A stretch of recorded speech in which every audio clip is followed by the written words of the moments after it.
তো গাইস কদিন ধরে আমাদের কাজের জন্য সব কিছু বন্ধ, খাওয়া দাওয়া, বাথরুম, স্নান, ইচ অ্যান্ড এভরিথিং।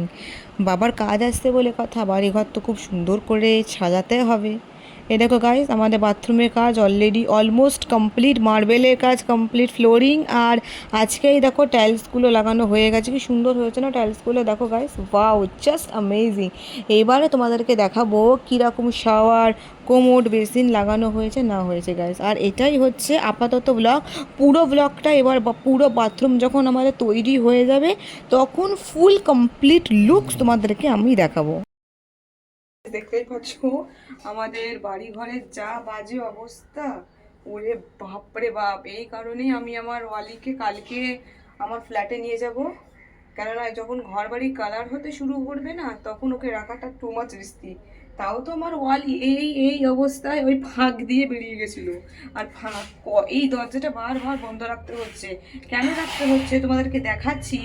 ওই দিকটা ওয়ালি পালিয়ে গেলে কতটা রিস্ক। এই দেখো এই ধুলোমলা, এই যে কারেন্টের তার ফার আছে, থেকে ছোট্ট ছোট্ট ওই কারেন্ট লেগে যাবে। আর এই দেখো, ও বাবা রে, এই দেখো, এই দেখো ওখানটা পুরো ফাঁকা আর রাস্তা। একবার যদি টোপ খেয়ে চলে যায় তাহলে গেল।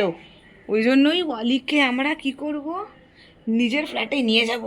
বাবারে কি পায় অবস্থা, বাবারে আমার যাই, আমি ঘরে ঢুকি। এরপর আমি বাথরুম আর দেখাবো না, কেননা যতক্ষণ না পুরো ক্লিয়ার হচ্ছে, পুরো মার্বেল হোক, আরও কমপ্লিট হোক, পলিশ হোক, কোমোড সিট বসুক, বেসিন বসুক, শাওয়ার वगैरह সব কিছু লাগিয়ে যাক, তারপর কমপ্লিট ওয়ার্ক তোমাদেরকে দেখাবো। ওকে।